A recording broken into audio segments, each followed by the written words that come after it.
今天我們要來聊一場超誇張的戰爭大戲，約書亞記第11章，聯盟大作戰。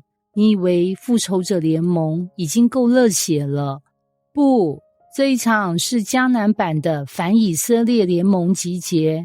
故事一開始，夏瑣王耶賓聽說以色列人把南方打到片甲不留，這家伙想，糟糕，再不出手，我的王位可能要變成約書亞的寶座了。於是他一通電話打下去，喂，馬頓王、申龍王、亞薩王，全上線，我們要組成聯軍啦！幾個小時內，整個北方聯盟集結完成。聖經說那軍兵多如海邊的沙，而且還有許多馬匹、戰車。你能想象嗎？那畫面像極了現代戰爭電影，坦克、戰馬、刀劍，戰旗飄揚。現場 BGM 大概是 Avengers Assemble 加上刀劍如夢。然後鏡頭一轉，約書亞站在山上看着滿地敵軍，旁邊的士兵可能心想，主帥，我們是不是該考慮一下撤退路線？沒想到約書亞笑笑地說，別怕，神說明天這個時候他們全都倒地。你會不會想說，約書亞你太樂觀了吧，這不是戰術，是奇蹟級的自信。但這就是關鍵，他不是盯着敵人多強，而是信神多大。第二天以色列軍動了，聖經說耶和華將他們交在以色列人手裡。以色列人突然發動突擊，敵人嚇傻。你知道這種畫面像什麼嗎？就像你去考試，隔壁的高手說我都沒念啦，結果一開考他就寫滿2張卷，還提前交卷。敵人以為約書亞要慢慢來，沒想到他全速攻擊，神讓他們兵不厭詐。然後聖經寫約書亞砍斷他們馬的蹄筋，焚燒他們的車輛，聽起來很兇狠，對吧？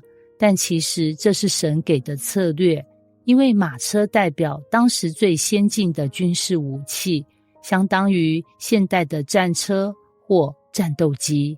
神不是叫他們收藏起來炫耀，而是要他們不要依靠武器，繼續依靠他。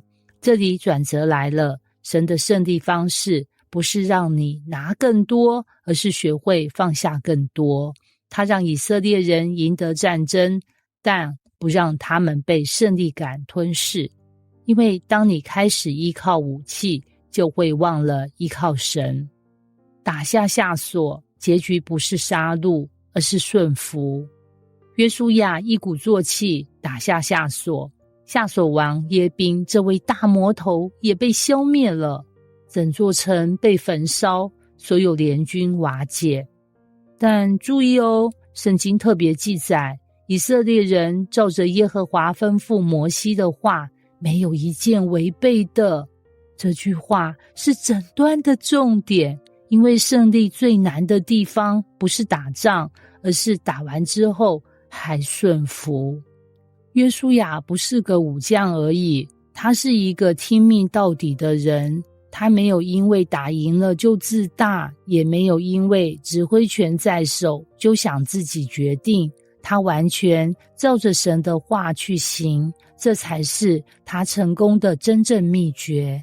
你有沒有這種時候，明明剛克服一個挑戰，結果下一個更大，好不容易搞定工作的壓力，又來一堆家庭問題，你以為前面只是個小測驗，結果整個人生像連續 BOSS 關卡。這時候你就會明白，約書亞的戰爭其實是我們心靈的寫照。敵人多，壓力大，資源少，但神說不要怕，我已經交在你手裡。他不是保證你不用打仗，而是保證你打的每一場他都在場。神的勝利策略往往出乎意料，他讓太陽停下，也能讓你心裡的恐懼靜止。他能讓整支聯軍潰敗，也能讓你的問題不再壓垮你。所以下次你覺得敵人太多時，記得不是你在孤軍奮戰，而是神在前面替你開路。打仗也要有信心的風度，因為勝利的節奏永遠掌握在神手中。